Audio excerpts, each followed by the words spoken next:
Hi everyone, it's your boy Zach, and this is my video about what's wrong with Moulin Rouge.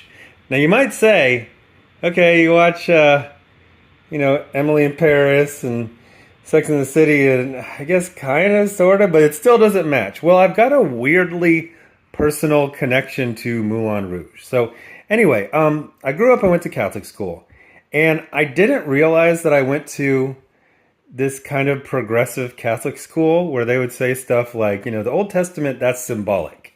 The New Testament is stuff that, and I talked to other Catholics, they're like, no, no, that's not Catholic dogma to say that the entire Old Testament is symbolic. Um, but also when I went to the Marines, I didn't realize I was in this like oddly progressive platoon. So when we were, deployed to Okinawa for 6 months, Moulin Rouge was the most popular movie on my floor.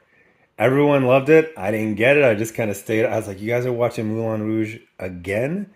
But they were. Also, I had this weird thing where like the same, group of guys who love Moulin Rouge, Anthony, the gay guy from Sex and the City, they became friends with the actor and like stayed in touch for like a decade.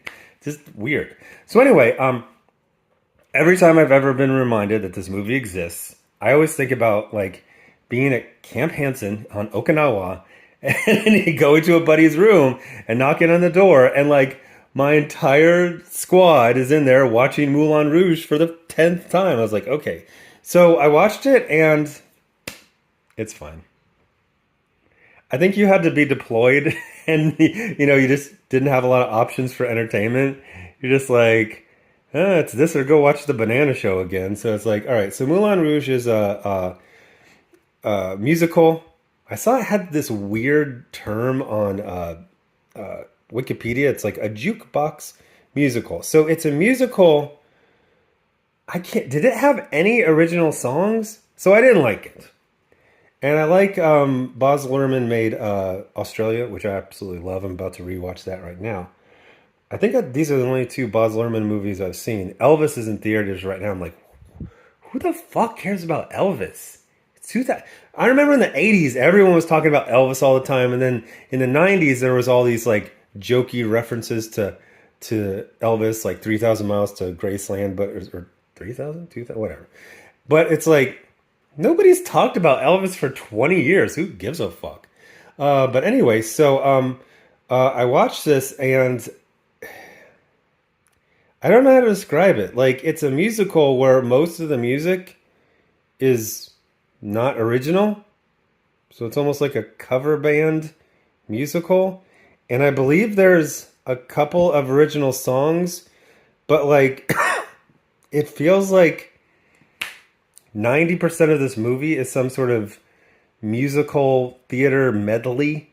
So, like, all the scenes, they kind of mush into each other. The song references mush into each other. It's a combination of a bunch of different plays and operas. It's, a poor guy goes to Paris. He wants to write. He falls in with the Bohemians. They want to make a play called Spectacular, Spectacular, which I think is a good title. I don't know. I really like that title for some reason. But they're poor. They need someone to back them. There's an evil rich guy. He's in love with Satine, who is not a concubine, a courtesan, who wants to be an actress. So he backs it to get with her. And then the owner of the troupe basically negotiates, basically pimps her out. But they negotiate that he won't have her until opening night. But she falls in love with Ewan McGregor. And then they got, it's just a bunch of shenanigans. Weirdly enough, the romance works. Two things happened.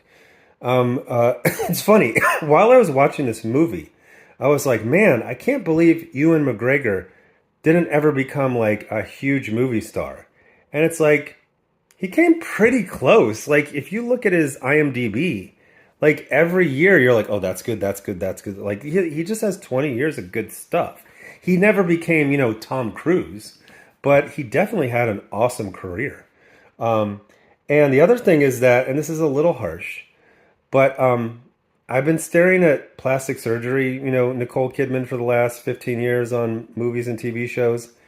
I forgot what pre-plastic surgery Nicole Kidman looked like, and holy shit, is she a dime?